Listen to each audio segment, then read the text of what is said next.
गुलशन ओम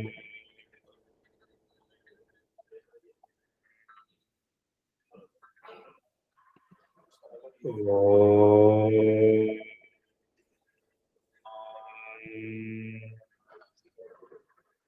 ओम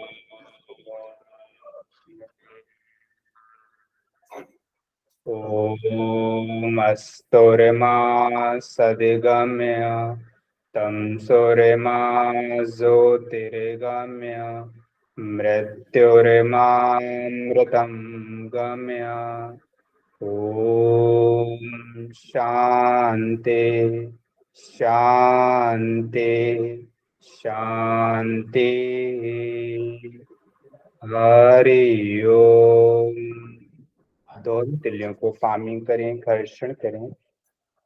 उन गर्म तिलियों को अपनी बंद आंखों पर रखें। तिलियों के अंदर ही आंखों को अपनी को हल्का शुरू होने। धन्यवाद। चलिए, थैंक यू। स्क्रीन सबको विजिबल है? स्लाइड्स? Yes ma'am. चलिए, आज हम लोग कल के क्लास में किसी को कोई डाउट था? कोई भी वेरिएबल्स? मैम एक बार थोड़ा सा और रिवाइज करा देंगे उसको, क्या अच्छे से क्लियर नहीं हुआ था। अच्छा, मैं ऐसा करती हूँ, आज थोड़ा मैं सैम्पलिंग करवा देती हूँ। कल मैं रिवीजन क्लास रखूंगी और कल आपसे क्वेश्चन आंसर पूछूंगी। अभी तक जितना पढ़ाई हूँ मैं आपको, जो नेट में ऑलरेडी क्वेश्चंस आए हुए हैं ना, कल कुछ नया नहीं पढ़ेंगे, ठीक है? जितने नेट में क्वेश्चन आए हुए हैं जो आपने पढ़ लिया है अभी तक, उसका डिस्कशन करेंगे और आपके जो भी डाउट क्लास होंगे एक बार हम रिवीजन कर लेंगे कल के क्लास में, ठीक है? Okay ma'am. ठीक है, तो आज मैं आपको सैम्पलिंग पढ़ा देती हूँ, फिर कल जितना भी आपके डाउट्स है, रिवीजन है, टेस्ट है, वो सब मैं कल कर लूंगी। चलिए, सैम्पलिंग टेक्निक। सैम्पलिंग से आप लोग क्या क्या समझते हैं? अगर डे टू डे भाषा में अगर आपसे पूछा जाए कि सैम्पलिंग क्या होता है, आप क्या क्या समझते हैं, या आप अपने डे टू डे लाइफ में सैम्पलिंग कैसे करते हैं, तो किस चीज का एग्जाम्पल देंगे आप? जैसे ना मिठाई चेक करते हैं, 1 2 30 हाँ, तो हम उसे मिठाई दुकान जाके बहुत सारी चीजों को, अगर हमें कोई चीज खरीदनी है तो हम उसका एक पहले सैंपल लेते हैं कि ये कैसा है चीज, ऐसे करके। चीज बोले तो इट कैन बी एनीथिंग, जैसे कोई फूड आइटम है कंज्यूम करने की, तो उसका सैंपल लेते हैं कि वो कैसी जैसे होती मैं है। मिठाई की शॉप पे जाती हूँ और मैं कुछ उससे मिठाई लेना चाहती हूँ, तो सैंपल के तौर पे वो मुझे थोड़ी सी मिठाई चखा देता है कि आप देख लीजिए मैम, अगर आपको ये पसंद आता है तो हम पैक कर देंगे आपको, तो that is sample. Very good. ऐसे में ब्लड सैंपल लेना, वो भी एक सैंपलिंग। हाँ, वो भी एक सैम्पलिंग है, ब्लड सैंपल लेना भी। मतलब मैम थोड़ी सी चीज से हम पूरा ओवरऑल आइडिया लगा देते हैं कि ये कैसा होगा, ऐसे। बिल्कुल बिल्कुल सही बोला आपने कि थोड़े से चीज से हम आइडिया लगा लेते हैं कि पूरा का पूरा आइटम कैसा है, ठीक है? ठीक यही हम रिसर्च में भी करते हैं। पॉसिबल नहीं है कि पूरे लार्ज पॉपुलेशन पे किया जाए या पूरे पॉपुलेशन को अपने रिसर्च में शामिल किया जाए, तो थोड़ा सा पॉपुलेशन लेते हैं उस एज ग्रुप का हम, और उसके ऊपर जो है रिसर्च करके हम बोलते हैं कि इस एज ग्रुप में ये फिट बैठ रहा है। या जैसे हमने कोविड का ही वैक्सीनेशन बना, या कुछ भी जो भी रिसर्च हो रहा है वो एक सैंपल पे होता है, मतलब पूरे पॉपुलेशन से। पॉपुलेशन हो गया जो जिसपे आपको करना है। जैसे मान लीजिए कि मैं एडोलेसेंट पे कर रही हूँ, मिडिल एडोलेसेंट पे, तो मेरा एज ग्रुप हो गया मान लीजिए आपका 13 से 17 साल, ठीक है? तो 13 से 17 साल के बच्चे पे मैंने कुछ बच्चों को ले लिया। पॉसिबल नहीं है कि पूरे पॉपुलेशन पे मैं कर पाऊं, तो मैं कुछ बच्चों पे ले ली, और फिर उन बच्चों पे अगर वो सक्सेसफुल हो गया तो मैं ये कंक्लूड की कि अगर इन पे मतलब सक्सेसफुल है, तो ये हम आसन प्राणायाम हम जो बच्चे हमारे सैंपल में नहीं भी थे, जो जितनी भी पॉपुलेशन है उस एज ग्रुप की, वो सब पे फिट बैठेगा, ठीक है? जैसे हम चावल खरीदने भी जाते हैं तो 10 क्विंटल 20 क्विंटल का बोरा होता है, तो लेकिन हम पूरा चेक नहीं कर सकते। हम हाथ लगा के जहां तक देखते हैं वो थोड़ा सा चावल देखते हैं, सेंट लेते हैं, उसके बाद फिर लगता है कि नहीं चलो ये पूरा चावल अच्छा है। ऐसा ही होता है। फल भी खरीदने जाते हैं तो ऐसा ही होता है कि 1-2 सेब हम देखते हैं, उसके बाद हम ये जज करते हैं कि नहीं चलो ये सारा सेब अच्छा है। ठीक है, तो ये आपका सैम्पलिंग हो गया। तो रिसर्च में भी सैम्पलिंग का तरीका है। ठीक है, तो जैसे यहाँ पे फिगर में देख रहे होंगे आप कि ये पूरा पॉपुलेशन है और ये सैंपल है। जो ऑरेंज कलर में है वो पॉपुलेशन को रिप्रेजेंट कर रहा है, जो ब्लू कलर में है वो सैंपल को रिप्रेजेंट कर रहा है।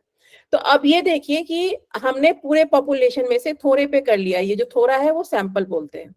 ठीक है, तो पॉपुलेशन क्या है, all the people who are eligible to participate in the study is as defined by the research question।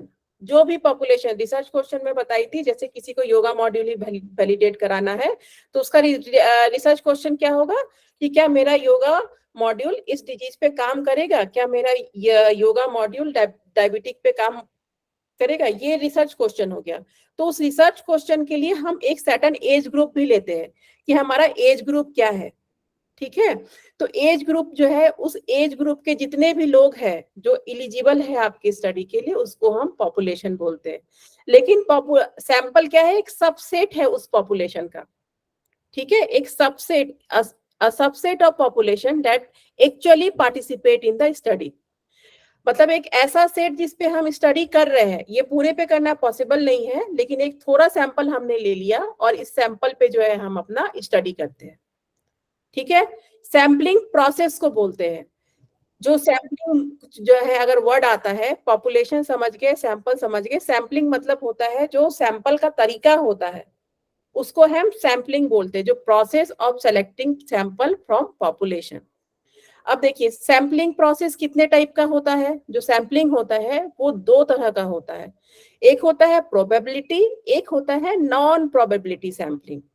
ठीक है, प्रोबेबिलिटी सैम्पलिंग और नॉन प्रोबेबिलिटी सैम्पलिंग एक बार हम समझ लेते हैं कि होता क्या है। प्रोबेबिलिटी सैम्पलिंग को अच्छा सैम्पलिंग माना जाता है।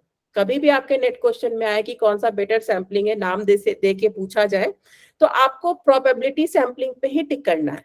ठीक है, प्रोबेबिलिटी सैम्पलिंग में हमें पॉपुलेशन का पूरा पता होता है। जैसे मान लीजिए कि मुझे MDYA पे कोई रिसर्च करना हो, तो मैं राहुल जी को बोलूंगी कि मुझे आपके इस पे रिसर्च करना है, तो वो बोलेंगे ठीक है। मैं उनसे बोलूंगी मुझे पूरा डेटा चाहिए कि कितने एज ग्रुप के, क्या नाम है, क्या करते हैं, ठीक है, मेल है फीमेल है, इस तरह से मैं उस डेटा को तैयार करूंगी। तो मेरे पास MDYA में जितने भी टीचर्स हैं, ठीक है, जितने भी टीचर्स है जो योगा क्लास लेते हैं या जो नहीं भी लेते, जो भी मान लीजिए मेरा एक्सपेरिमेंट टीचर पे है, तो मैं क्या करूंगी, पूरे टीचर्स का मेरे पास डिटेल आ जाएगा कि किस एज ग्रुप के हैं, मेल है फीमेल है, क्या करते हैं, फुल टाइम टीचर है या पार्ट टाइम टीचर है। इस तरह करके मैं उनको एक डेटा को कैरेक्टराइज करूंगी, डिफरेंट डिफरेंट डिवीजन बनाऊंगी, उनका डिफरेंट डिफरेंट सेट्स बनाऊंगी मैं उसका।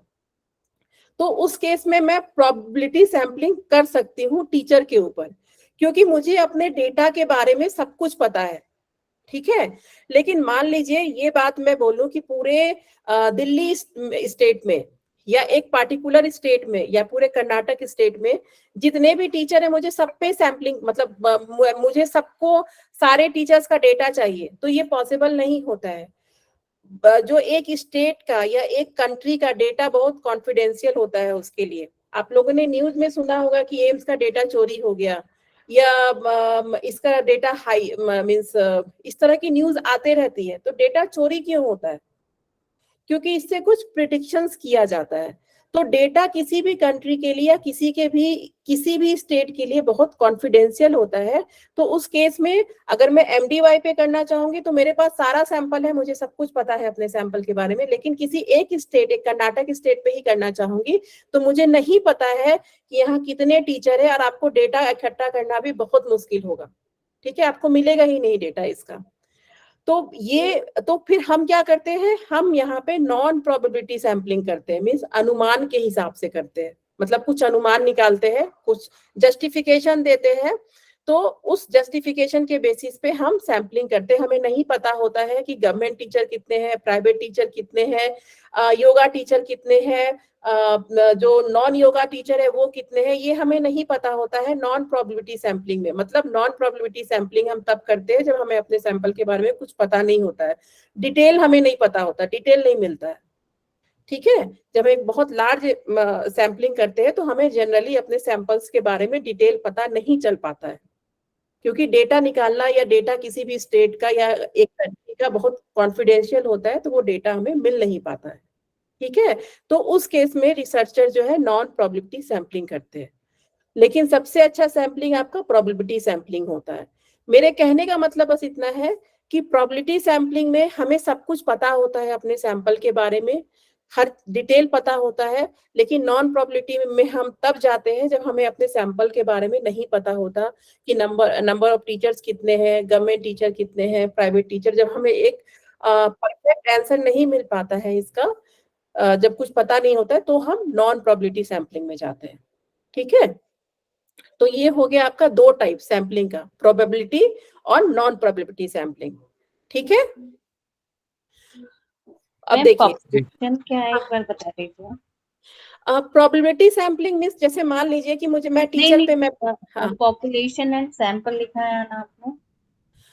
पॉपुलेशन और सैंपल, जैसे कि मान लीजिए आप चावल खरीदने जाती हैं, तो आपके पास 20 क्विंटल का वो बोरा दे दिया, वो बैग दे देता है कि देखिए यही चावल है हमारे पास। तो वो पॉसिबल आपको एक बोरा, एक बैग तो नहीं दिखाता है, वहां पे बहुत सारे बैग रखे रहते हैं 10-10 क्विंटल के, 20-20 क्विंटल से, तो पता नहीं चल पाता है कि हम किससे ले। ठीक है, तो वो क्या करता है, वो थोड़ा थोड़ा सैंपल रख देता है कि बैग 1 का सैंपल का चावल ये है, बैग 2 का ये है, बैग 3 का ये है। तो वो थोड़ा सा सैंपल आप देख करके आपको पता चल जाता है उस बैग में जितना भी चावल है वो कैसा है। ऐसा ही होता है ना। तो उसी तरह जो है, मान लीजिए कि मुझे बच्चों पे ही करना है, तो ये पॉसिबल तो नहीं है कि इंडिया में जितने बच्चे हैं उन सब पे हम रिसर्च कर पाए, पॉसिबल नहीं है ना। तो उसके लिए क्या करते हैं कि जो हमारे हम जो मेरा एज ग्रुप है, या जो बच्चे इलिजिबल है, या जो इंक्लूजन क्राइटेरिया है, जो हमारे रिसर्च में आते हैं, हम उनसे थोड़ा सा उन पे जो है, थोड़े से बच्चों पे, जैसे 100 का सैंपल बना लिया हमने। ऐसे बच्चों की बात करें तो बच्चों लाखों है, तो पॉसिबल तो नहीं है कि हम लाखों बच्चों पे अपना रिसर्च करें। तो एक जो छोटे अमाउंट पे करते हैं, मतलब जैसे मान लीजिए 1,00,000 बच्चे हैं, तो हम अगर 100 बच्चे पे ही कर सकते हैं, पूरे इंडिया को हम इंटरवेंशन दे पॉसिबल नहीं है। ठीक है, तो हम एक छोटे से सैंपल पे करते हैं कि ये सैंपल पे हमारा जो है, इतने सैंपल पे इस एज ग्रुप में हमारा रिसर्च सक्सेसफुल है, फिर हम इसको जनरलाइज करते हैं। ठीक है, जैसे मान लीजिए कोविड वैक्सीन ही बना होगा, तो पूरे इंडिया को तो वो बाद में लगाया गया ना, जब वो जनरलाइज हुआ। पहले तो एक सैंपल पे किया गया, पहले एनिमल्स पे करते हैं, एनिमल्स पे सक्सेसफुल होता है तो फिर ह्यूमंस पे करते हैं, ऐसा ही होता है। फिर ह्यूमंस पे भी सक्सेसफुल होता है तो हम उसको जनरलाइज करते हैं कि नहीं, ये वैक्सीन जो है काम करेगा, इसका जो है रिजल्ट अच्छा आया है, ऐसा ही होता है ना। ठीक है, तो ये पॉपुलेशन और सैंपल का मतलब हुआ। ठीक है, पूरे देश के पॉपुलेशन पे कोई भी रिसर्च करना पॉसिबल नहीं होता है। हम एक छोटे से मींस एक छोटे से सैंपल पे ही रिसर्च करते हैं। ठीक है, और इसके जो तरीका होता है, जो सैंपल करने का तरीका होता है, उसको सैम्पलिंग बोलते हैं। सैम्पलिंग जो प्रोसेस है वो दो टाइप का होता है, प्रोबेबिलिटी और नॉन प्रोबेबिलिटी। प्रोबेबिलिटी में होता है कि रिसर्चर अपने डेटा के बारे में सब कुछ जानता है। जैसे मैं स्कूल गई, स्कूल ने मुझे पूरा डेटा दे दिया कि ये क्लास 5th का डेटा है, ये क्लास 6 का डेटा है, तो मुझे अपने पॉपुलेशन के बारे में सब कुछ पता है। लेकिन यही एट द सेम टाइम अगर मैं सर्वे कर रही हूँ, तो मुझे तो अपने पॉपुलेशन के बारे में पता ही नहीं कि बच्चे कितने हैं। ठीक है, तो मैं उसमें क्राइटेरिया बना दी कि इसमें इतने से इतने बच्चे जो है मेरे सर्वे में शामिल होंगे, और मैं इतना ही सैम्पलिंग करूंगी, मतलब 100 बच्चे पे ही करूंगी या 200 बच्चे पे ही करूंगी। ठीक है, तो ये तरीका है प्रोबेबिलिटी और नॉन प्रोबेबिलिटी सैम्पलिंग का। ठीक है, ये जो सैम्पलिंग का अगर कोई पूछता है कि कितने तरह की सैम्पलिंग होती है, तो दो तरह की सैम्पलिंग होती है रिसर्च में, एक प्रोबेबिलिटी सैम्पलिंग है, एक नॉन प्रोबेबिलिटी सैम्पलिंग है। ठीक है, अब देखिए, जैसा कि मैंने आपको बताया कि प्रोबेबिलिटी सैम्पलिंग में हमें सब कुछ पता होता है कि हमारा sample equal chance to be in sample, इसके बारे में हमें सब कुछ पता होता है कि इस सैंपल में कितना डेटा है। जैसे मान लीजिए टीचर कितने हैं, स्टूडेंट कितने हैं, ये हर चीज के बारे में, मतलब ये बिल्कुल ट्रांसपेरेंट रहता है। जब हम प्रोबेबिलिटी सैम्पलिंग अपने रिसर्च में तभी कर पाएंगे जब हमें अपने डेटा का 100% नॉलेज होगा। ठीक है। अगर 100% नॉलेज नहीं होगा तो हमें नॉन प्रोबेबिलिटी सैंपलिंग में जाना होता है। ठीक है, तो 100% नॉलेज होगा तो जो हम डेटा कलेक्शन, जो सैंपलिंग का तरीका है, तो उसमें ज्यादा चांसेस बनते हैं ना सैंपल बनने का। जैसे मान लीजिए मुझे पता है कि मेरे सैंपल में मुझे 10 बच्चों पे ही रिसर्च करना है, पूरे इंडिया में जिस बीमारी पे मैं कर रही हूँ उसमें 10 बच्चे ही है, तो मैं उसको अच्छे से डिस्ट्रीब्यूट कर सकती हूँ, उसको कंट्रोल ग्रुप में, एक्सपेरिमेंटल ग्रुप में। तो इसीलिए हमें, क्योंकि मुझे 100% पता है अपने सैंपलिंग के बारे में, ठीक है, तो उसमें इसीलिए यहाँ लिखा है equal chance to be in the sample. लेकिन जब हमें अपने पॉपुलेशन के बारे में ही, मतलब हमें अपने सैंपल के बारे में ही नहीं पता कि कितना पॉपुलेशन, अगर मैं आपसे बोलूं कि आपके शहर में कितने टीचर हैं, तो ये बहुत मुश्किल है आपको पता करना। या मैं आपसे पूछूं कितने पेरेंट्स हैं, या जो 5 से 10 साल के बच्चे हैं वो उसमें से कितने पेरेंट्स हैं, तो ये इस तरह का डेटा हमें नहीं पता होता है रिसर्चर को। तो इसीलिए जो है हम एक अनुमान लगा लेते हैं कि अगर हम 100 पेरेंट्स पे भी करेंगे या 100 टीचर्स पे भी करेंगे तो उसको हम जनरलाइज कर सकते हैं। तो इसमें इसीलिए लिखा है unequal chance to be sample. ठीक है, तो प्रोबेबिलिटी सैंपलिंग को अच्छा माना जाता है क्योंकि इसमें हमें अपने सैंपल के बारे में सारा नॉलेज होता है।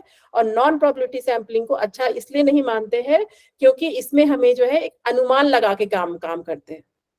ठीक है, जो प्रोबेबिलिटी सैंपलिंग है उनके नाम है simple random sampling, systematic random sampling, stratified random sampling, cluster random sampling. ये चार जो है आपके पास सैंपलिंग करने का तरीका है अगर आप प्रोबेबिलिटी सैंपलिंग करते हैं। तो अगर आप नॉन प्रोबेबिलिटी सैंपलिंग करते हैं तो ये 4 तरीका है, convenience sampling, snowball sampling, quota sampling और पर्पसिव सैंपलिंग। ये 4 तरीका आपका नॉन प्रोबेबिलिटी सैंपलिंग में होता है। तो अब ये आप देखिए कि जो प्रोबेबिलिटी सैंपलिंग है इसमें सबसे पहला है सिंपल। ये आपको याद करना होगा कि प्रोबेबिलिटी सैंपलिंग में कौन कौन से सैंपलिंग टेक्निक आते हैं और नॉन प्रोबेबिलिटी सैंपलिंग में कौन कौन से सैंपलिंग टेक्निक आते हैं। ठीक है, तो चलिए इसमें अभी हम देखते हैं कि सबसे पहले कि सिंपल रैंडम सैंपलिंग क्या होता है। तो सिंपल रैंडम सैंपलिंग क्या होता है कि एक तो ये प्रोबेबिलिटी सैंपलिंग है, इसको ध्यान रखिएगा कि यहाँ पे हमें अपने पॉपुलेशन के बारे में पता होता है। ठीक है, तो प्रोसीजर क्या है इसका? प्रोसीजर ये है कि prepare list of all participant in the population. जैसा मैं आपको बताई कि जब भी हम प्रोबेबिलिटी सैंपलिंग करते हैं तो हमें अपने पॉपुलेशन के बारे में सब कुछ पता होता है, तो हमारे पास लिस्ट होती है। जैसा मैं आपको एग्जांपल दी स्कूल का कि मैं स्कूल गई तो मेरे पास लिस्ट आ गया कि इतने बच्चे क्लास में हैं, इतनी लड़कियां हैं, इतनी लड़के हैं, इसी एज ग्रुप पे है, तो मेरे पास पूरा 100% डेटा आ गया। तो मैं उसको लिस्ट को तैयार करती हूँ सैंपलिंग के लिए कि मुझे सैंपलिंग कैसे करना है।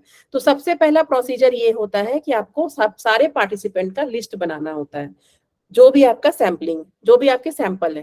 ठीक है, फिर randomly select required number of participant. ठीक है, रेंडमली सिलेक्ट, देखिए कल रैंडम का मतलब पूछ रहे थे ना, जो मैं बोली सैंपलिंग पढ़ाऊंगी तो उसमें और क्लियर होगा आपका। देखिए randomly select required number of participant.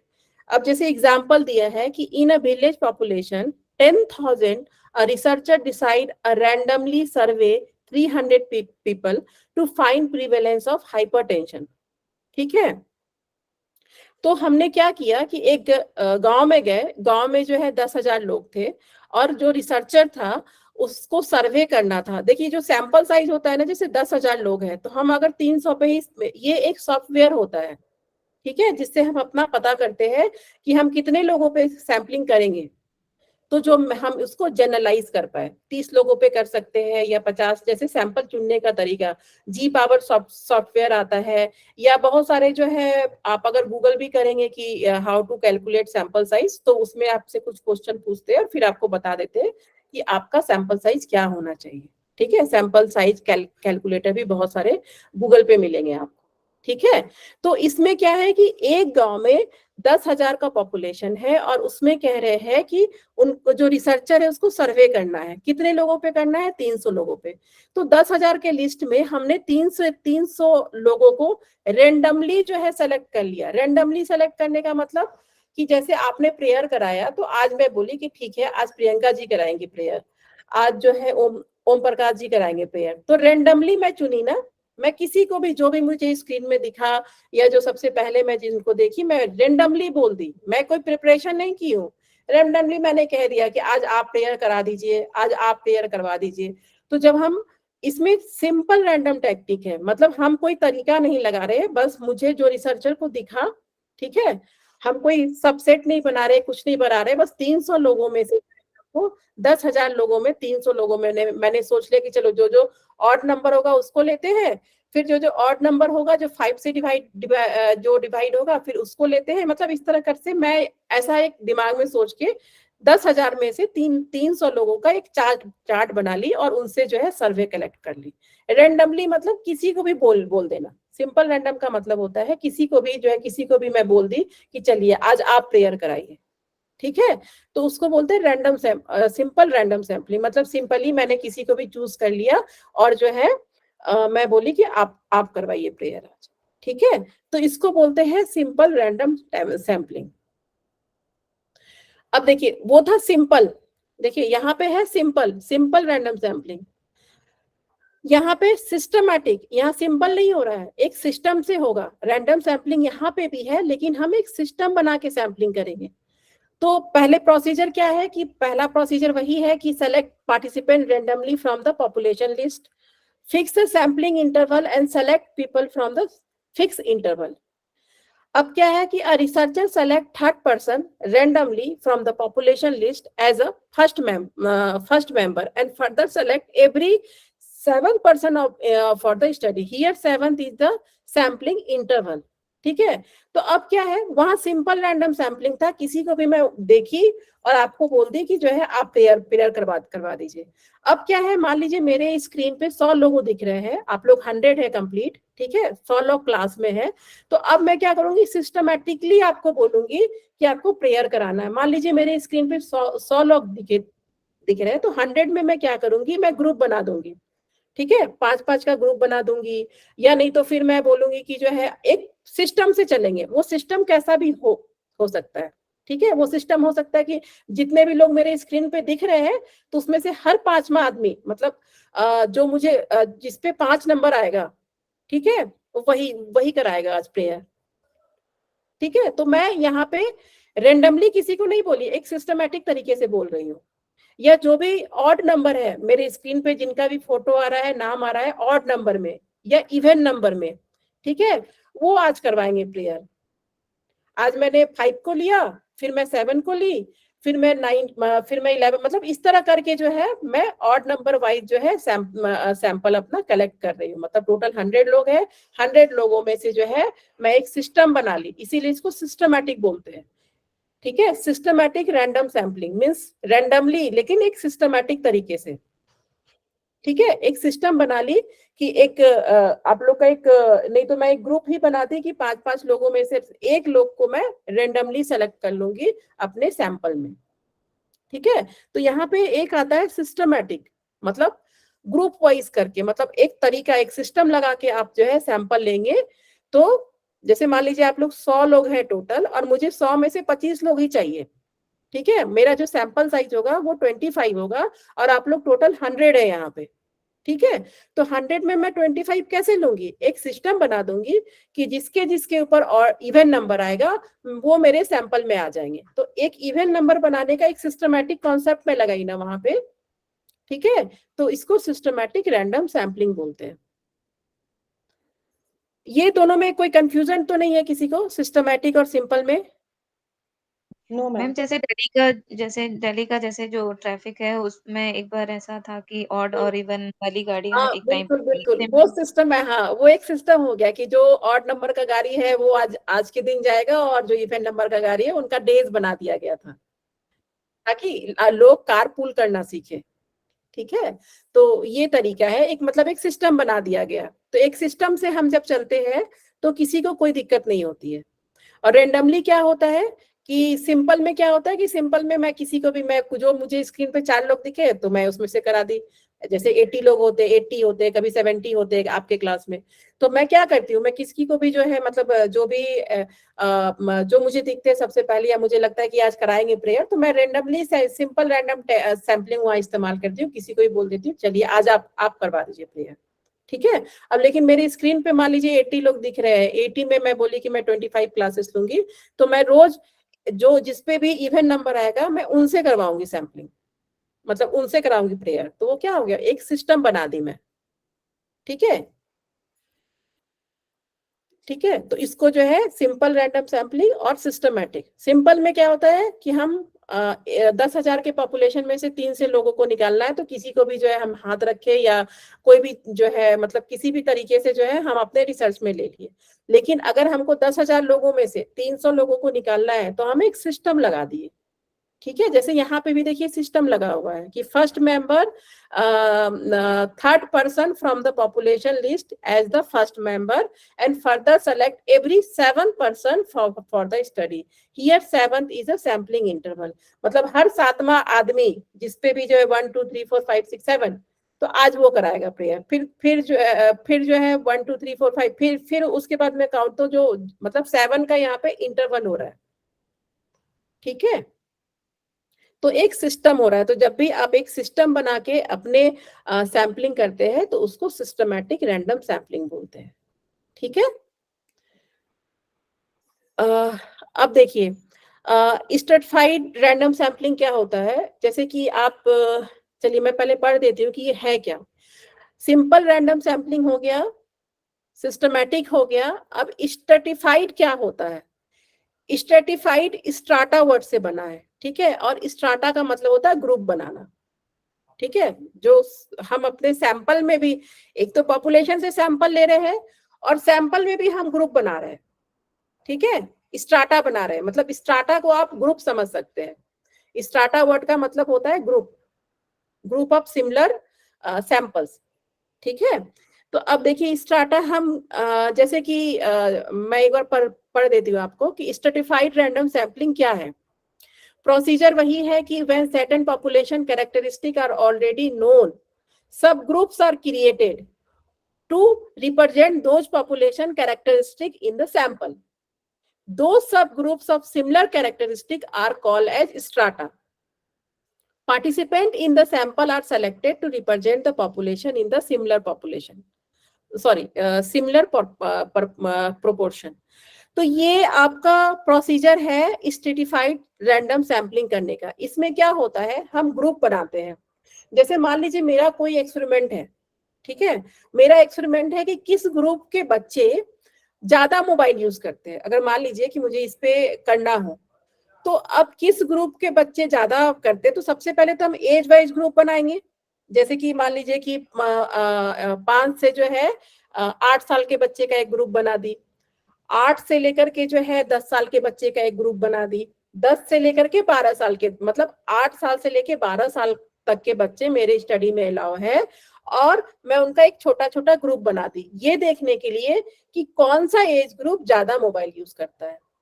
ठीक है, तो जब हम सैंपल में ही हमें इसको ग्रुप बनाने से ही ये सैम्पलिंग होगा ना। बहुत सारा रिसर्च ऐसा होता है जिससे सैंपल में ही हमें ग्रुप क्रिएट करना होता है, एक स्ट्राटा बनाना होता है, एक ग्रुप बनाना होता है। ठीक है, तो वो स्ट्राटा, वो ग्रुप बना करके अगर मुझे ये देखना है कि किस ग्रुप के बच्चे ज्यादा फोन यूज कर रहे हैं, तो उसमें क्या होगा, उसमें हम सिंपल रैंडम सैम्पलिंग भी नहीं लगा सकते हैं, क्योंकि हमें सिमिलर एज ग्रुप पता करना है कि किस एज ग्रुप के बच्चे इस्तेमाल कर रहे हैं। और उसमें हम स्ट्रैटिफाइड सैम्पलिंग भी नहीं लगा सकते हैं कि हर ऑड नंबर का बच्चा और इवन नंबर का बच्चा, ऐसा नहीं कर सकते हैं। लेकिन अगर हम उस एज ग्रुप का उस सैंपल में ग्रुप बना दे, स्ट्राटा बना दे, ठीक है, तो उससे क्या होगा, उससे हमें पता चल जाएगा कि कौन से एज ग्रुप के बच्चे ज्यादा मोबाइल इस्तेमाल करते हैं।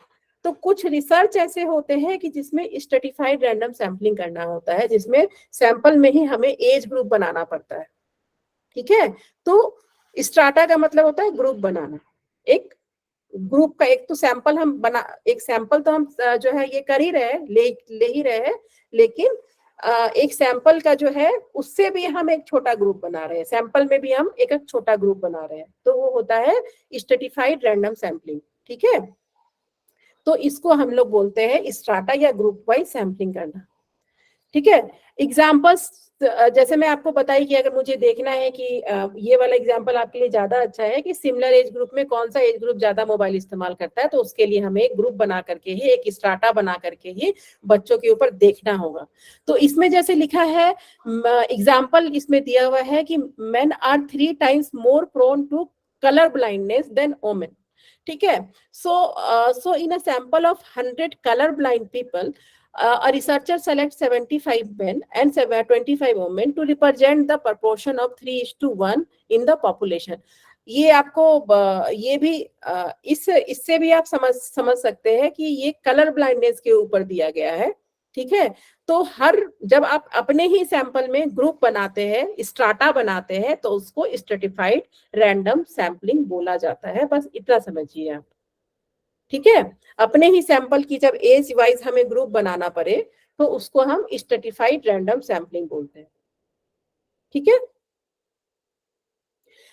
क्लस्टर रैंडम सैंपलिंग भी जो है, इसमें भी जो है, इसमें देखिए, इसमें हमें स्ट्रेटिफाइड रैंडम सैंपलिंग में हमें आर्टिफिशियली मतलब खुद से ग्रुप बनाना होता है, ये नेचुरल सेटिंग में नहीं होता है। लेकिन आप जब क्लस्टर रैंडम सैंपलिंग करते हैं तो ये नेचुरल सेटिंग में होता है। जैसे कि अगर मैं बात करूं किसी स्टेट का, ठीक है, तो हर स्टेट क्या होता है, डिस्ट्रिक्ट में उसमें सेटन डिस्ट्रिक्ट्स होता है, वो डिस्ट्रिक्ट्स में डिवाइड होता है, फिर वो तालुका में डिवाइड होता है। तो वो नेचुरल सेटिंग है, वो नेचुरली डिवाइड है, उसमें रिसर्चर नहीं डिवाइड कर रहा है, उसमें उस स्टेट में रिसर्चर डिस्ट्रिक्ट नहीं बना रहा है। तो जो हम नेचुरल सेटिंग पे काम करते हैं, नेचुरल डिवीजन पे, ठीक है, जैसे मान लीजिए कि कोई रिलीजियस कम्युनिटी ही है, कि क्रिश्चियन, जो हिंदू, तो ये सब क्या होता है, ये सब नेचुरल डिवीजन है। मतलब वो हम रिसर्चर का उसमें कोई हाथ नहीं, वो बनाया है। तो जब नेचुरल सेटिंग में डिवीजन होता है तो उसको क्लस्टर रैंडम सैंपलिंग बोलते हैं। जब हम बहुत बड़े पॉपुलेशन पे काम करते हैं, एक स्टेट पे, एक पूरे ज्योग्राफिक रीजन पे काम करते हैं, तो हम उसको क्लस्टर रैंडम सैंपलिंग बोलते हैं। ठीक है। क्लस्टर रैंडम सैंपलिंग में हम क्या करते हैं, divide the large geographic region into small cluster, randomly select cluster for study.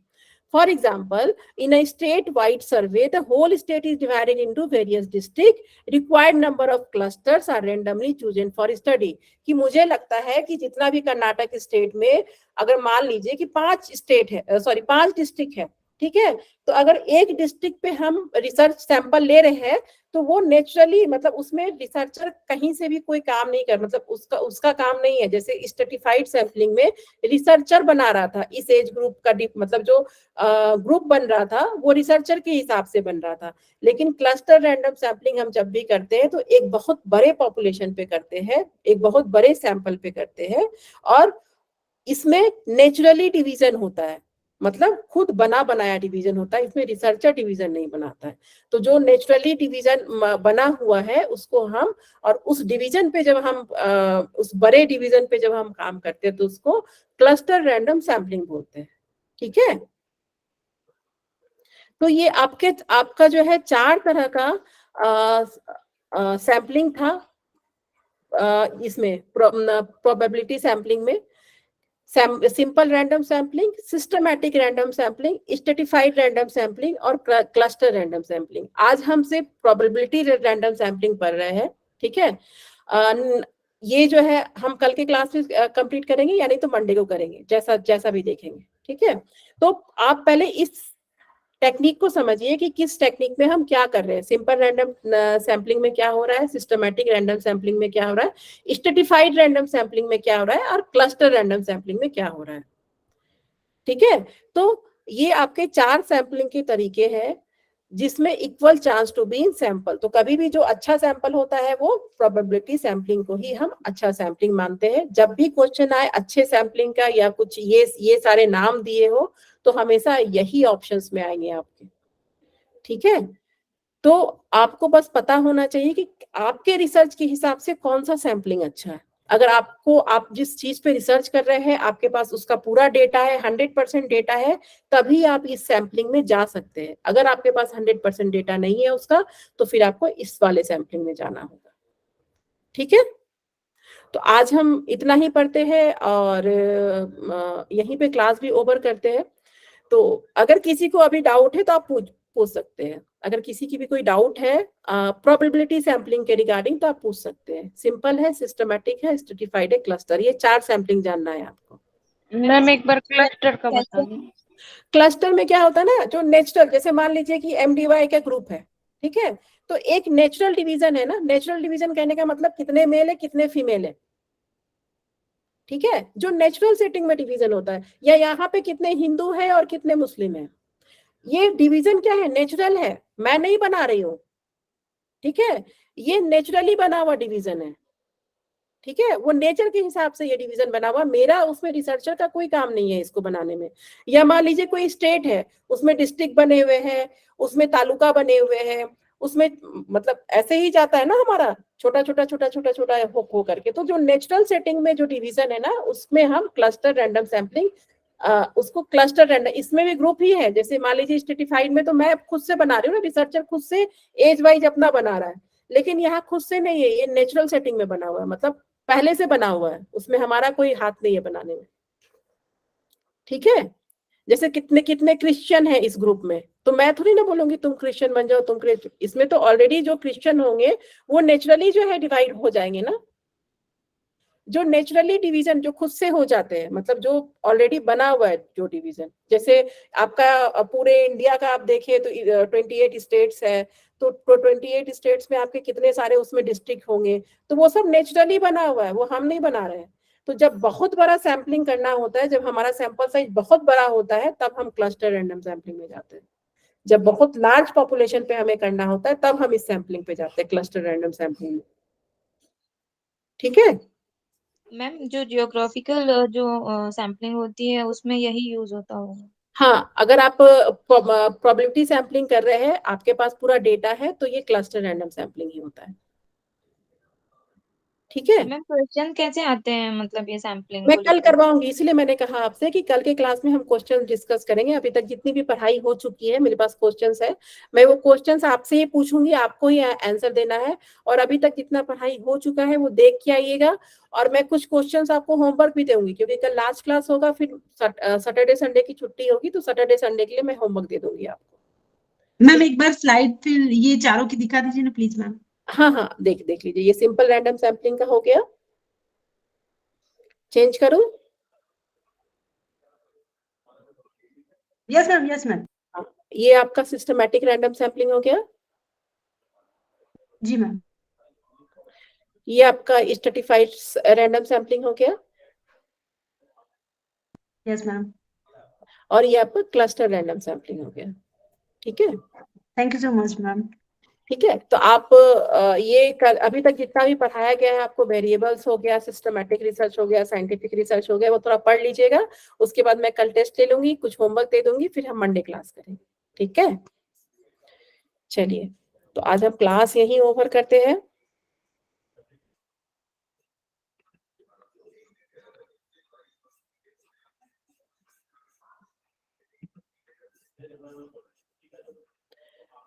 Prayer कौन कराएगा आज? सिस्टमैटिक सैम्पलिंग लगवाऊं मैं? प्रियंका जी, स्क्रीन पे दिख रही है, आप ही करा दीजिए। Yes ma'am. चलिए,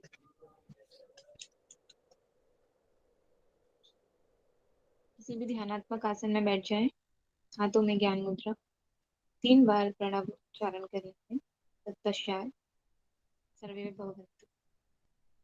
गहरी लंबी सांस लीजिए।